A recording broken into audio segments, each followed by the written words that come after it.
Bonsoir à toutes et à tous.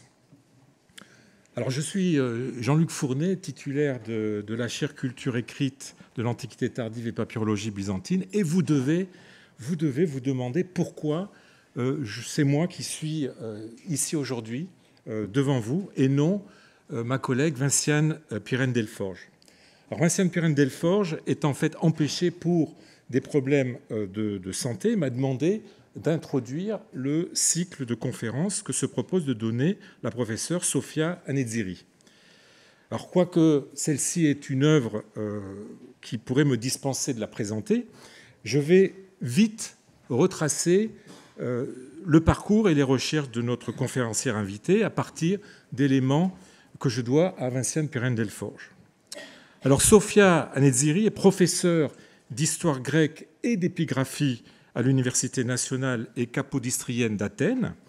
Après des études d'histoire et d'archéologie à Athènes, c'est en Allemagne, à Heidelberg, plus précisément, qu'elle a obtenu son doctorat en 1997.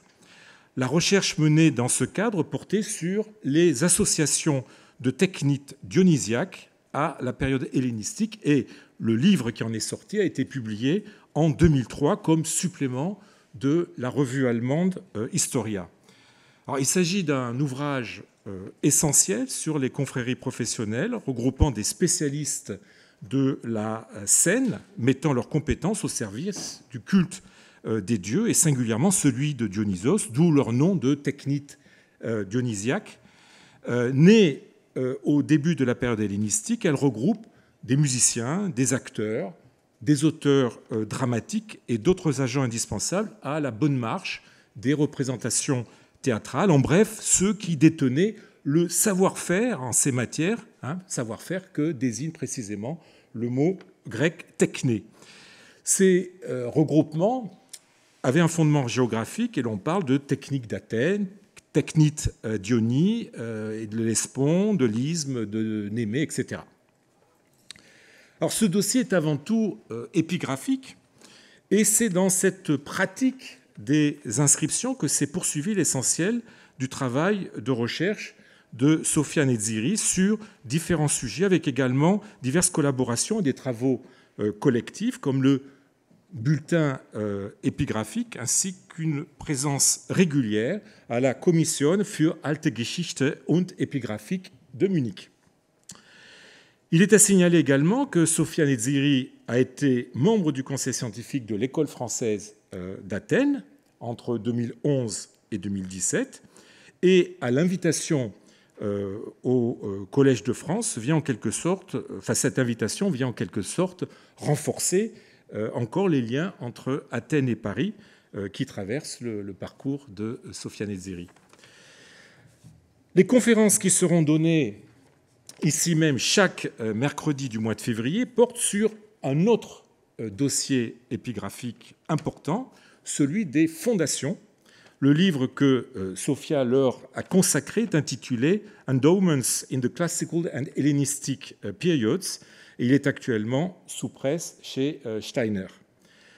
Alors, les fondations sont un phénomène transpériode ancré sur la donation et ou le transfert de biens mobiliers ou immobiliers, avec l'obligation d'utiliser les revenus générés par ces biens dans le but fixé par le donateur ou la donatrice. C'est un phénomène d'ailleurs qui n'est pas totalement étranger au papyrologue que je suis, tant il est justement omniprésent sur la très longue durée. L'enjeu de ces opérations est évidemment la pérennisation de l'usage d'un tel patrimoine, d'où le titre général de ce cycle de conférences, pour l'éternité, les fondations de l'Antiquité grecque entre histoire individuelle et collective. La conférence d'aujourd'hui ouvrira dès lors cette investigation en interrogeant le caractère hybride de ce type d'institution dans le monde grec antique. Donc, Sofia, nous sommes très heureux de vous accueillir ici pendant un mois au Collège de France et nous avons hâte de vous écouter.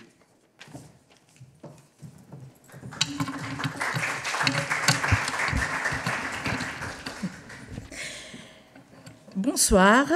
Tout d'abord, je vais remercier Madame la professeure Pirène Delforge pour l'invitation honoreuse et Monsieur le professeur Fournet pour la chaleureuse présentation. J'ai besoin de... Oui, c'est ça. Alors, je suis vraiment très honorée et très heureuse d'être ici devant vous au Collège de France.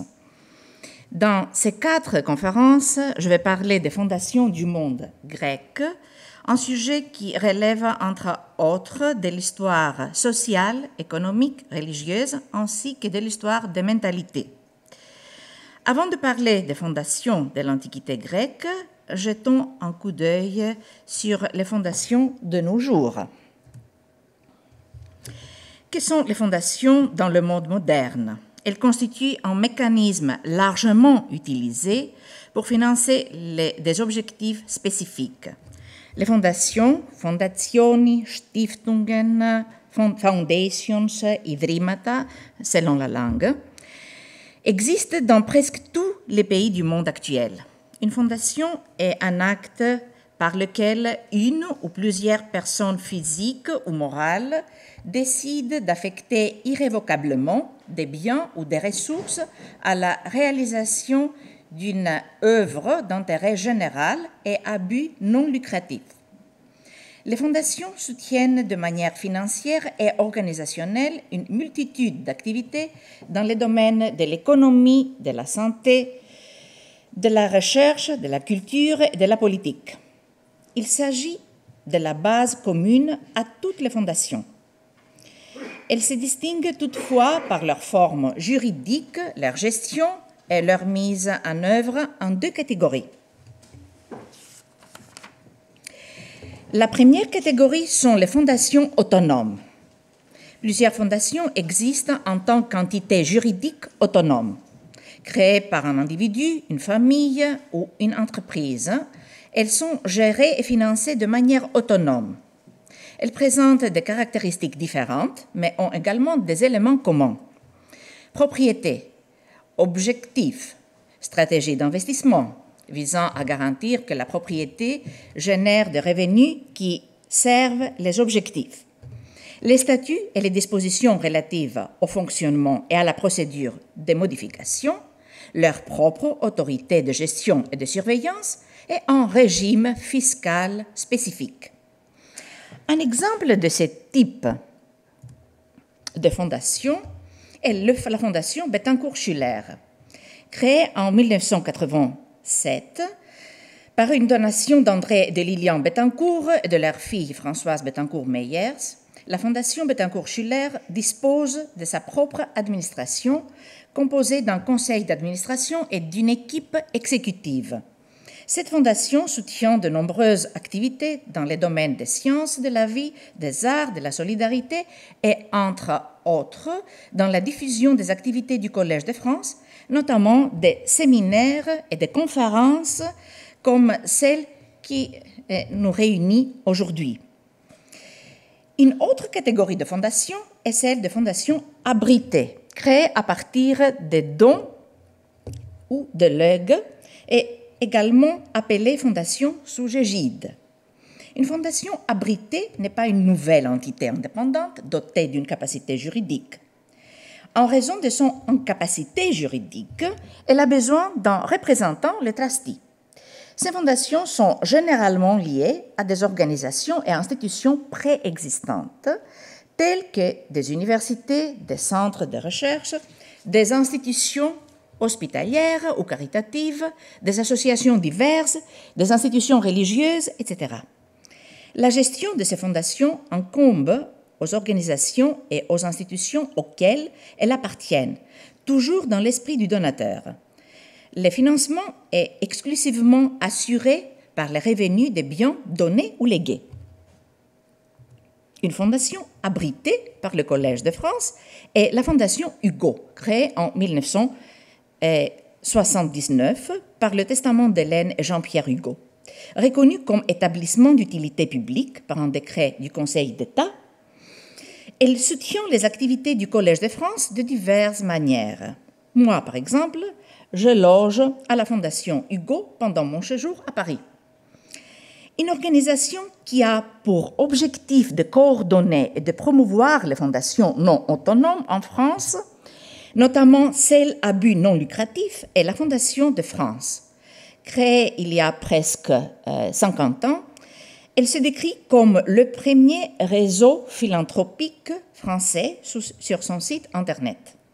Elle abrite plusieurs fondations et dotations à but caritatif et les assiste dans leur gestion. Voilà quelle est la situation de nos jours en France. Mais qu'en est-il des fondations dans l'Antiquité? La recherche tend à considérer que dans toutes les périodes prémodernes, jusqu'au Moyen Âge, il n'existe que des fondations abritées, c'est-à-dire des donations ou des legs administrés par des entités politiques ou religieuses préexistantes. De telles fondations existent depuis l'époque sumérienne en Mésopotamie et depuis la période de l'Ancien Empire en Égypte. Elles perdurent dans de nombreuses régions du monde et dans différents contextes culturels et religieux. Les fondations grecques sont, elles aussi, des fondations abritées. Les 3 volumes de l'Encyclopédie des Stiftungswesens et le volume unique World History as the History of Foundations traitent des fondations de 3000 avant notre ère à 1500 de notre ère, en Mésopotamie, en Égypte, en Syro-Palestine, dans le monde grec ancien, dans le monde byzantin, dans l'Europe médiévale, dans le monde arabe, en Inde et en Chine. Cette approche interculturelle est le fruit d'un projet ERC, European Research Council, de 5 ans, 2012 à 2017, intitulé Foundations in Medieval Societies, Cross-Cultural Comparisons. Ce projet a mobilisé une importante équipe de recherche. L'équipe travaillant sur ce projet visait, selon la déclaration de son chef, l'historien médiéviste allemand Michael Borgolt, à aborder les fondations selon une perspective socio-historique en tant que phénomène social total. Malgré l'intention d'une approche holistique, ce projet met l'accent sur l'aspect religieux, en analysant les fondations dans les contextes respectifs: judaïsme, zoroastrisme, hindouisme, bouddhisme, islam et bien sûr christianisme. Un autre ouvrage collectif, également consacré aux fondations et dirigé par Zita von Reden, est intitulé Stiftungen zwischen Politik und Wirtschaft, Geschichte und Gegenwart im Dialog. Ce livre a été publié à Berlin par De Gruyter en 2015. Cherchant à établir des comparaisons interculturelles, il examine les fondations grecques anciennes, islamiques, ottomanes, bouddhistes et contemporaines, servant divers objectifs: culte, mémoire, philanthropie, éducation. Ces 2 grandes études, tout comme d'autres études moins étendues et inclusives, témoignent de l'intérêt des différentes disciplines de la recherche contemporaine pour le phénomène des fondations, ainsi que de l'existence de caractéristiques communes parmi des fondations appartenant à des contextes géographiques, culturels et religieux différents. Cette série de conférences, ici, au Collège de France, s'appuiera sur les fondations du monde grec, mais ce n'est qu'une partie de cette grande mosaïque. Pourquoi traiter spécifiquement des fondations du monde grec dans le cadre d'un sujet qui se prête à une approche intemporelle? Pourquoi privilégier le cadre temporel spécifique de la longue durée? La réponse est simple et, je l'espère, apparaîtra clairement dans mes discours. Bien qu'il s'agisse d'un phénomène diachronique, les fondations ne peuvent être pleinement comprises qu'à la lumière du contexte politique, social, économique et culturel de leur époque, tout en offrant une compréhension approfondie de ce contexte. Les études ci-mentionnées, qui examinent les fondations à travers le temps, mettent en évidence une forte hétérogénéité dans les pratiques et les résultats des fondations en fonction de leur environnement spatio-temporel.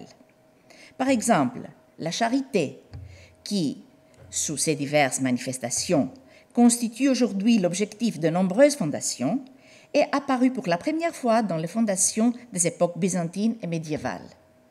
En revanche, les fondations grecques de l'Antiquité n'étaient pas de nature caritative. La charité ne figurait pas parmi leurs préoccupations, pas plus qu'elle ne faisait partie de valeurs générales de leur époque. Ils ne s'intéressaient pas pour la charité. Ce n'était pas quelque chose que nous pouvons voir dans les fondations grecques. Quelles sont donc les fondations grecques? Comment les définit-on? Comment se répartissent-elles dans le temps et dans l'espace? De quelles composantes sont-elles constituées? Quel objectif poursuivaient-elles et que pouvons-nous apprendre d'elles en ce qui concerne le monde grec ancien? En d'autres termes, pourquoi est-il important de s'y intéresser?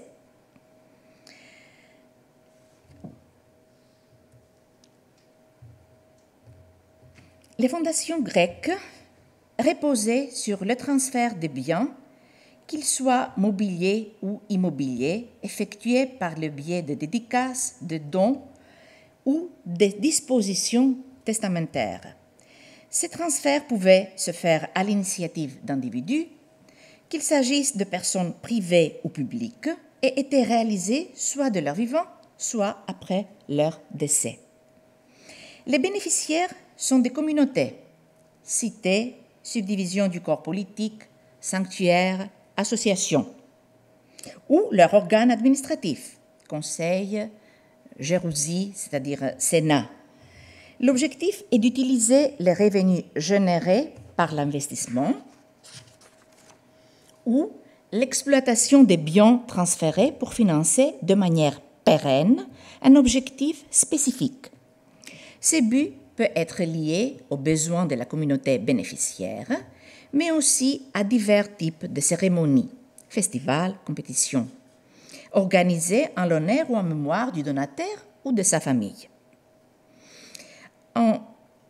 Les fondations du monde grec ont fait l'objet de nombreuses études jusqu'à présent. Au début du XXe siècle, Erich Zibat a réuni dans un article détaillé une centaine de fondations et les a étudiées d'un point de vue juridique.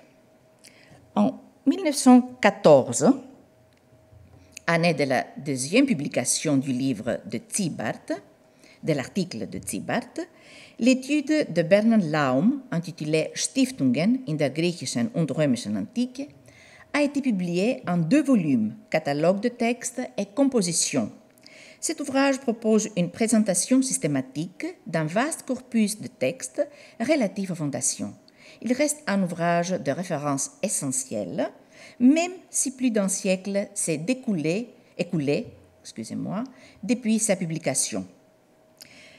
En 1926 et 1937, Friedrich Eberhard Bruck et Werner Kamps ont respectivement publié 2 études, l'une sur la signification religieuse des fondations et l'autre sur la préservation de la mémoire de l'individu et de la famille. En 1956, Claire Préau a examiné les fondations dans l'Égypte gréco-romaine dans un article détaillé publié dans la Revue internationale du droit de l'Antiquité. La plupart des attestations sont des papiers de la période romaine. Certaines de ces fondations,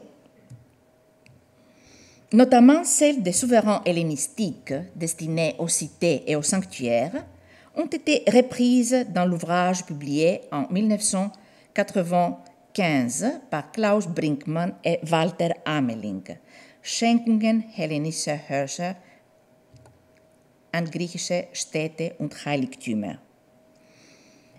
Et après, nous avons un volume, Geben und Nehmen, qui est, alors, on peut dire, le résumé du grand livre sur Schenkungen. Au XXIe siècle, les recherches de Joshua Sosin jouent un rôle clé dans l'étude des fondations grecques. Dans sa thèse, non publiée mais accessible, il a placé l'aspect économique des fondations au centre de son intérêt, comblant le vide qui existait jusqu'alors dans cette approche. Pour conclure ce bref panorama de la recherche, il convient de mentionner qu'une monographie de l'oratrice sur les fondations grecques des périodes classiques et hellénistiques est actuellement sous presse, tandis qu'un ouvrage sur les fondations grecques de la période romaine est en préparation en collaboration avec l'historien du droit Ilias Arnaoutoğlu. Passons maintenant aux attestations de fondation.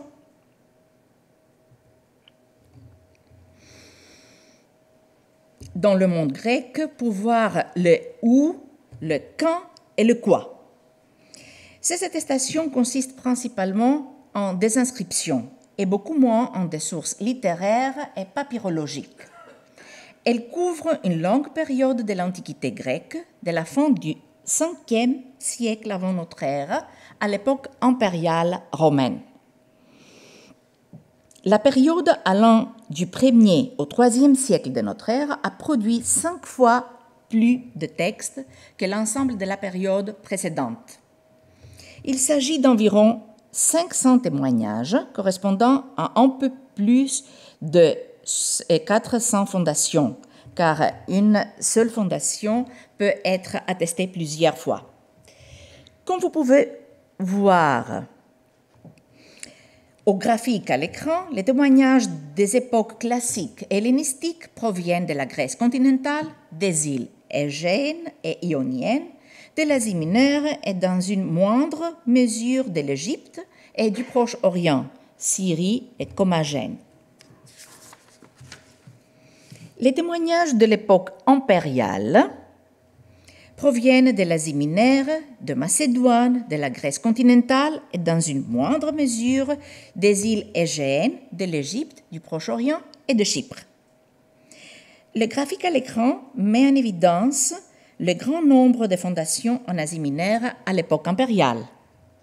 À l'inverse, une diminution significative du nombre de fondations par rapport avec les fondations précédentes est observée en Grèce centrale et dans les îles de la mer Égée. Ces données sur les fondations concordent avec des observations plus générales sur l'économie et la société de ces régions à l'époque impériale. Dans l'Orient gréco-roman, l'Asie mineure apparaît nettement plus prospère que la Grèce traditionnelle, continentale et insulaire.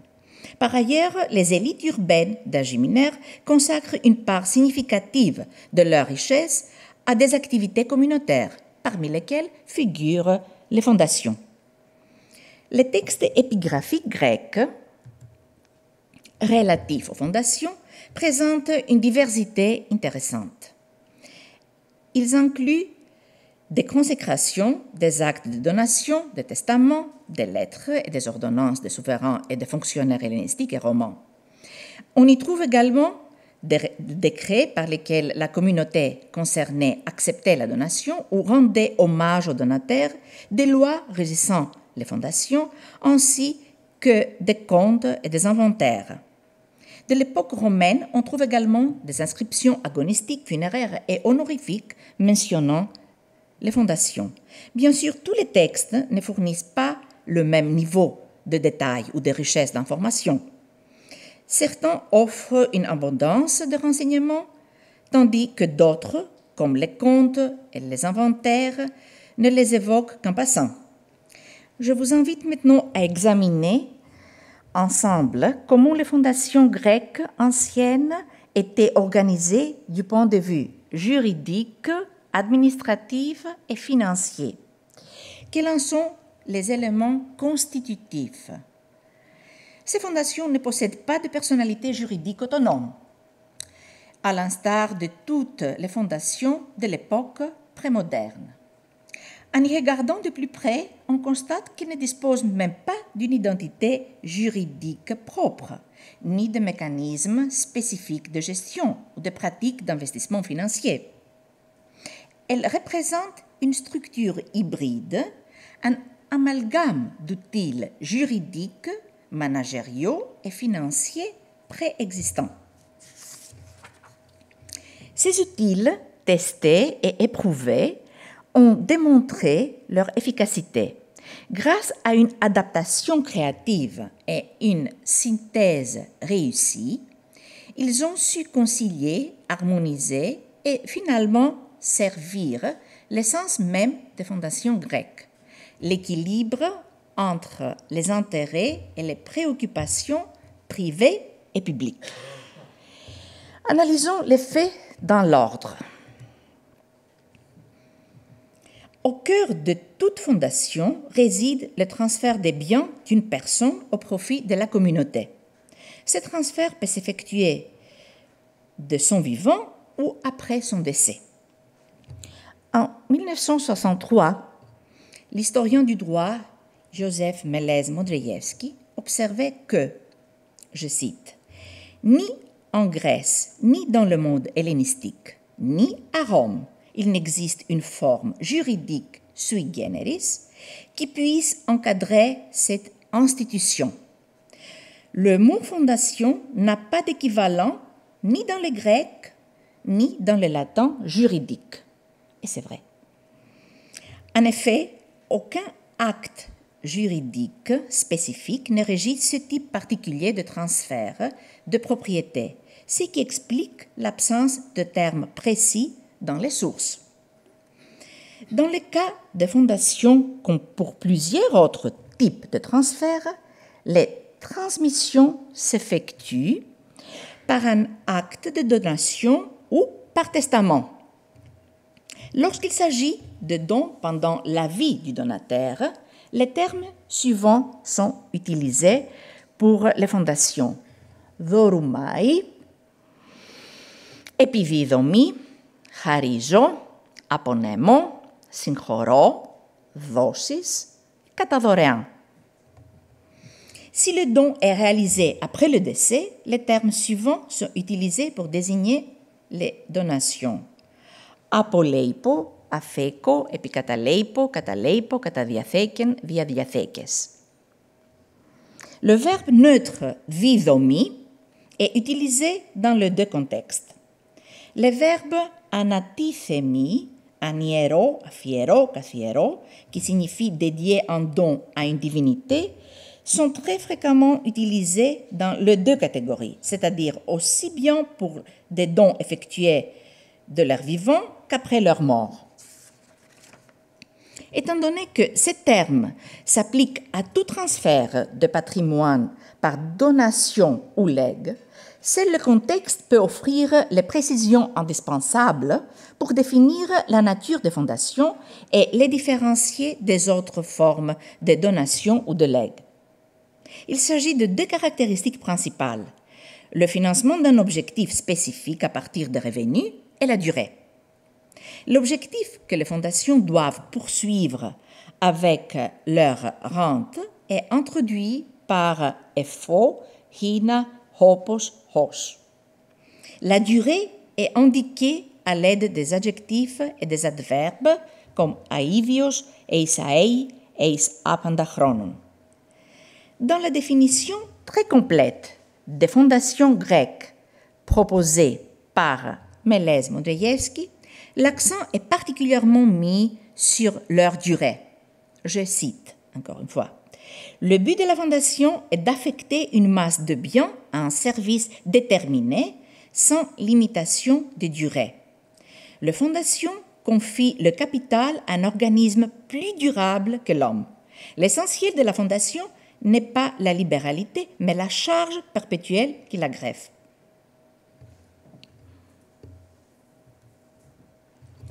La epangelia et la homologia, promesse, confession, faite en public, c'est la signification de deux mots grecs, joue également un rôle clé dans le cadre de plusieurs fondations.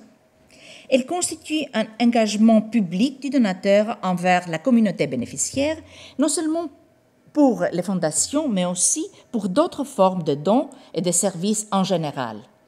Stricto sensu, une epangelia ou une homologia n'ont pas de valeur juridique et par conséquent n'affectent pas directement la substance légale du transfert de patrimoine.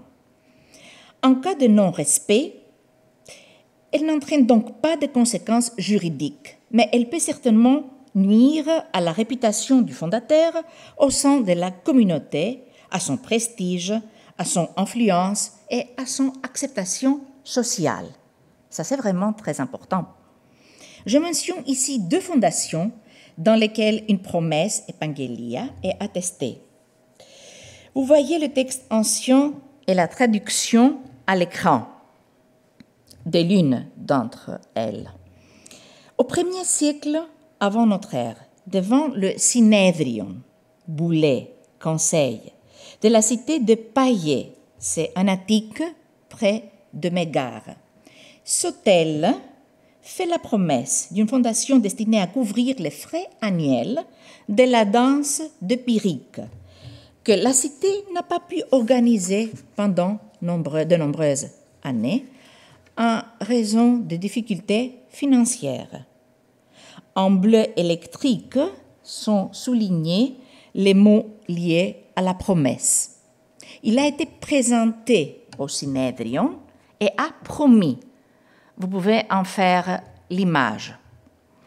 Au IIe siècle de notre ère, presque 300 ans plus tard que Soteles, à Inoanda en Lycie, Démosthène a promis de financer une fête qui porterait son nom, Demostheneia, et qui aurait lieu dans cette cité.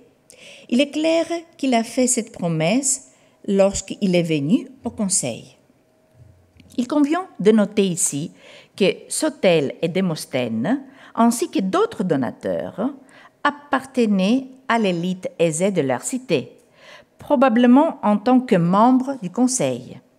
Nous reviendrons à une conférence prochaine sur l'identité des fondateurs.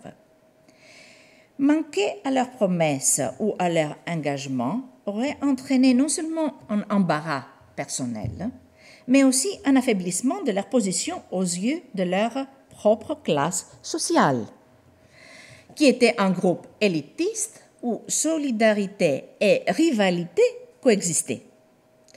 Les conséquences auraient dépassé le cadre juridique pour impacter profondément les sphères sociales et politiques. Jusqu'à ce stade, rien ne peut distinguer une fondation d'autres donations ou legs. Ce qui distingue la fondation, c'est qu'elle implique non seulement le donateur, mais aussi le bénéficiaire.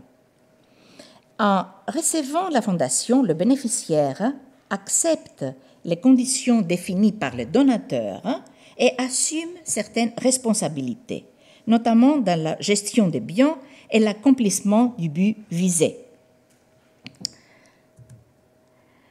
Les conditions qui réglementent les fondations et qui sont contraignantes pour les deux parties, le donateur et le bénéficiaire, sont désignées par l'expression epitoise, c'est-à-dire aux conditions suivantes. Cette expression, on peut trouver dans la fondation que vous voyez à l'écran et dans la fondation d'Arasi Gratis à Kalauri, se trouve à la mer de Saronique, c'est aujourd'hui Poros, fin du IIIe siècle avant notre ère. Et nous pouvons trouver la même expression dans la fondation d'Alkésipos à Delphes, début du IIe siècle avant notre ère. Il s'agit d'une formulation généralement utilisée dans les transactions et dans les contrats, par exemple dans les baux, les enfranchissements delphiques et les accords entre cités. Ce sont les conditions contraignantes pour les deux parties qui confèrent au processus de fondation certaines caractéristiques d'un contrat. Il est vrai qu'un accord juridiquement contraignant existe entre le donateur et le bénéficiaire. Les bénéficiaires ont effectivement des obligations et des responsabilités. Toutefois, les sanctions, que nous examinerons plus en détail lors de la prochaine conférence, ne trouvent pas leur origine dans la violation d'un contrat, puisque tel contrat n'existe tout simplement pas. Elles découlent de la violation de la volonté du donateur et des règles établies ou ratifiées par le bénéficiaire. Les fondations grecques ne sont certes pas de contrats, mais il arrive que les dispositions approuvées par la communauté bénéficiaire, et cela constitue le point crucial pour la compréhension, acquièrent force de loi dans cette communauté. Ainsi, les décisions par lesquelles Eiale et Minoa, des cités situées sur Amorgos, ainsi que Théos, une cité en Ionie, acceptent les fondations de Critolaos, de Gessarete et Polythrous. Ainsi, alors, cette fondation, elles se définissent comme des lois. La même chose, c'est avec la fondation d'un gymnasiarque à Larissa d'Éolide. Et cette fondation fait également référence à une loi déposée dans les archives, tandis que la décision par laquelle l'association familiale d'Épictéta adopte le testament et règle des affaires complémentaires est également qualifiée de loi, nomos. De même qu'au niveau juridique que nous venons d'examiner, dans le cadre administratif, il n'existe pas d'outil particulièrement utilisé pour les fondations. Le bénéficiaire des fondations grecques est la communauté et la collectivité en question. La cité, le dème, le koinon, le sanctuaire et dans certains cas une association. À l'exception de certaines associations fondées en même temps que les fondations, les autres organismes préexistaient et avaient une constitution donnée et des outils spécifiques pour gérer leurs affaires, y compris les fondations. Fonctionnaires, organes collectifs, pratiques administratives, règlements, clauses juridiques, toute une diversité de mécanismes éprouvés et à la disposition du bénéficiaire pour répondre aux besoins des fondations, comme nous allons voir en détail lors de notre prochaine rencontre intitulée « Gérer l'éternité ». Accorcir, Aristomène et Psylla donnent alors l'argent nécessaire pour l'organisation des Dionysies à la cité et à Dionysos. Et je mentionne ce cas parce que c'est très important de voir que les fondations fournissent un riche corpus d'observation sur les relations entre les sanctuaires et les communautés politiques. Nous avons le cas de Corcyre, comme j'ai déjà dit, Aristomène et Psylla, qui donnent l'argent nécessaire pour l'organisation des Dionysies à la cité et à Dionysos. De même, à Thesphiès, en Béotie, le prêtre de Muse, Luçon, confie conjointement l'argent du culte des Muses à ces derniers, aux Muses, et à la cité. À Delphes, Alcésippos confie à Apollon et à la cité l'argent d'une fête portant son nom. À Istros, dans la mer Noire, les Muses et le peuple apparaissent côte à côte comme bénéficiaires de l'argent offert par un certain Diogène pour des sacrifices et un banquet. Mais même dans le cas où la fondation semble être une cession à une divinité, comme dans le cas d'Iulis de Chéa dans Cyclade, où Épaminondas et ses fils cèdent de l'argent au dieu pour les réparations du sanctuaire et les sacrifices, c'est la cité qui assure l'acceptation et la gestion des biens. Ce n'est pas un hasard si Denis Rousset, spécialiste de l'épigraphie et de l'histoire grecque, a choisi la donation d'Arête à Megara pour conclure son article dans Topoi 2015, dans lequel il aborde la question centrale de savoir si les fonds sacrés étaient distincts, voire indépendants, du trésor public ou s'il en faisait partie. Vous voyez à l'écran la fondation d'Arête et la traduction. En bleu électrique, les points importants pour notre sujet. Les égosténitans, après avoir reçu le revenu de ce téménos, l'ajoutent à l'argent dépensé pour le sacrifice. Rousset soutient que l'acte de consécration ne plaçait pas légalement les fonds confiés en dehors de l'autorité et de la propriété de la cité. Il s'agissait plutôt, je cite Rousset, d'une procédure destinée simplement à donner à ces biens, parmi tous ceux de la cité, un statut particulier et à en réserver l'utilisation. Examinons maintenant l'économie des fondations. Leur objectif principal est de préserver les biens donnés ou légués et de les investir de manière appropriée afin de générer des revenus qui permettront de financer durablement leur but. Pour ce faire, elles suivent une méthode éprouvée dans les finances des sanctuaires et des cités. La mise en relation constante des recettes et des dépenses.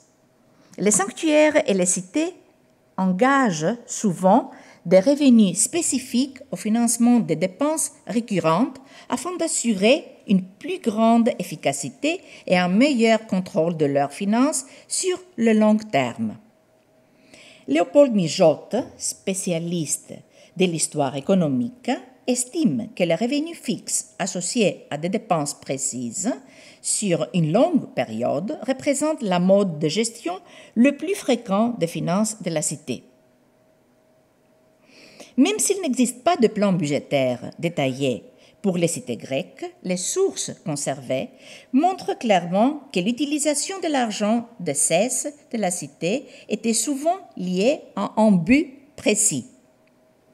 Les liens fixes entre les revenus et les dépenses constituent la base non seulement des fondations, mais également d'autres instruments économiques des cités grecques de l'Antiquité.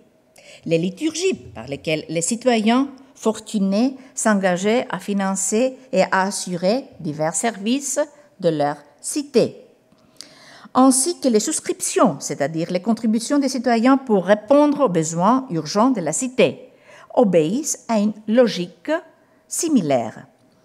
Les frais que les cités veulent assurer à l'avance sont surtout, mais pas uniquement, ceux liés à la protection de la cité, à la défense, et ainsi qu'à l'approvisionnement en grains.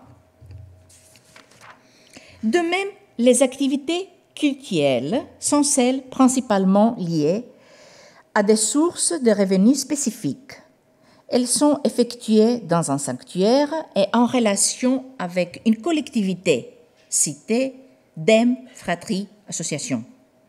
Il est particulièrement intéressant de constater que certaines des premières fondations documentées concernaient le financement des activités cultuelles, en suivant une pratique qui consistait à les associer à des revenus spécifiques. Vers le dernier quart du 5e siècle avant notre ère, le général athénien Nikias consacra à Délos un terrain d'une valeur de 2000 drachmes, dont les revenus devenaient permettre au peuple d'Élian de financer des sacrifices et des banquets, tout en souhaitant bonne fortune à Nikias. Un processus similaire de financement d'activités est présenté par Xénophon dans son Anabase. Exilé d'Athènes Aschylous au début du IVe siècle avant notre ère, Xénophon achète et consacre à Artémis un domaine provenant de la dîme prélevée sur le butin de expédition en Perse. Il y construit un hôtel et un temple. Il organise également un sacrifice et une fête. Les revenus du domaine financeront le culte. Avec le 10e des fruits de la terre, Xénophon offre un sacrifice à la déesse et ordonne à tous les citoyens et aux autres habitants, hommes et femmes, de participer au festin.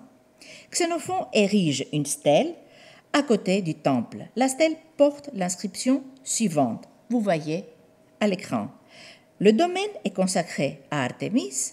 Celui qui le possède et qui jouit de ses fruits doit offrir chaque année la dîme en sacrifice et avec le reste, il doit maintenir le temple en bon état. Et un dernier exemple. À Théra, au IVe siècle avant notre ère, les sacrifices à l'agathos démon du donateur Archinos seront financés par les terres qu'il a consacrées à la mère des dieux. Un bovin, du froment, de l'orge et du vin seront offerts 2 fois par an. Il y a une borne placée sur la terre qu'Archinos a consacrée. De nombreuses autres bornes liées à des terres sacrées peuvent également être associées à des fondations, bien que les textes conservés sur ces bornes ne fournissent pas de preuves suffisantes. Dans cette optique, il n'est pas improbable que l'origine de l'économie des fondations, autrement dit la mise à disposition des biens privés au service des finalités qui dépassent l'individu, remonte à l'attribution de terrains à des sanctuaires pour financer les besoins du culte. Au fil du temps, la plupart des fondations ont en effet servi d'une manière ou d'une autre, directement ou indirectement, à des fins cultuelles. Nous aborderons ces questions lors d'une prochaine conférence. La question de savoir si les fondations grecques sont une institution établie ou une institution en interaction avec son environnement est essentielle. Les fondations grecques de l'Empire romain conservent en gros les éléments structurels fondamentaux hérités du droit et des institutions de l'époque précédente. Mais en même temps, ils ont intégré certains éléments de l'Empire de l'époque romaine dans leur processus. Un élément nouveau réside dans l'introduction du trésor impérial comme principal bénéficiaire des amendes. Par ailleurs, la garantie conférée par la ratification de l'empereur et du gouverneur de la province constitue une autre caractéristique distinctive. Cela étant dit, il convient de souligner que cette ratification ne semble pas constituer une condition essentielle à la validité d'une fondation. La plupart des fondations ne stipulent pas que la ratification était une condition nécessaire à leur validité et à leur fonctionnement. Les textes dont nous disposons sont peu nombreux. Toutefois, les fondateurs ou les bénéficiaires s'efforçaient souvent d'obtenir la ratification, non seulement avant de légitimer les transactions financières, mais également pour accroître le prestige et garantir la protection associée à leur initiative. Dans son excellente monographie, parue en 1988, Michael Wörle a publié le texte volumineux et bien conservé de la fondation offerte par Démosthène à Inoanda, en Lycie, sous Hadrian, je déjà mentionné. Et nous allons écouter de cette fondation aussi dans les prochaines conférences. Il en arrive à la conclusion suivante. L'intention de l'empereur n'est pas de renforcer les fondations par la ratification en les intégrant dans le système juridique romain. Quel est donc l'objet de l'intervention romaine? Lors de la fête de Démosthénéia, l'empereur confirme les amendes et les sanctions en cas d'éventuelle infraction. En outre, l'empereur renonce expressément à toute charge financière directe, puisque Démosthène couvrira les dépenses en puisant dans ses trésors personnels. D'autre part, dans la même fondation, le gouverneur de la province ratifie la libération de la gonothèque de liturgie et l'exception fiscale à Teleia pendant le jour de la fête. C'est un privilège de la panéiris, de la fête. À condition, bien sûr, que les revenus de la cité n'en soient pas amoindris. Les fondations grecques de l'Empire romain nous offrent l'opportunité d'envisager l'interaction non pas uniquement sur deux niveaux que nous avions jusqu'à la fin de l'époque hellénistique, c'est-à-dire donateurs et communauté bénéficiaire, mais sur trois niveaux, donateur, communauté et pouvoir central. Cela permet de mieux comprendre les équilibres recherchés et établis pour garantir la solidité, la pérennité et la fonctionnalité des fondations, tout en veillant à ne léser aucune des parties impliquées. Pour récapituler et résumer ce qui a été dit jusqu'à présent, aujourd'hui, les fondations du monde grec reposaient sur le transfert d'un bien privé à une communauté ou à une collectivité afin que les revenus générés par l'investissement de ce bien puissent être utilisés pour financer un objectif spécifique défini par le donateur. Ces donations créent une source de revenus permanente et pérenne. Les fondations grecques ne sont pas autonomes, mais utilisent des mécanismes préexistants et des pratiques préétablies. Aucune nouvelle catégorie juridique ni aucun nouveau mécanisme de transfert n'a été établi. Aucun mécanisme de gestion spécifique n'a été mis en place. Du point de vue financier, aucune nouveauté n'a été constatée. Il s'agit donc d'une formation hybride qui acquiert une identité par la synthèse de ses caractéristiques spécifiques. Transfert de propriété d'individus à une collectivité, investissement, utilisation de revenus et collectivité au service d'un objectif défini par l'individu de façon stable dans le temps. Cette analyse introductive des fondations grecques anciennes dans les domaines juridiques, administratifs et économiques confirme la souplesse et l'adaptabilité non seulement du droit grec, mais aussi des institutions et des mécanismes grecs de gestion et de financement en général. La fois prochaine, on va parler de la gestion et de la protection des fondations. Merci beaucoup pour votre attention et je suis bien sûr à votre disposition pour toute question.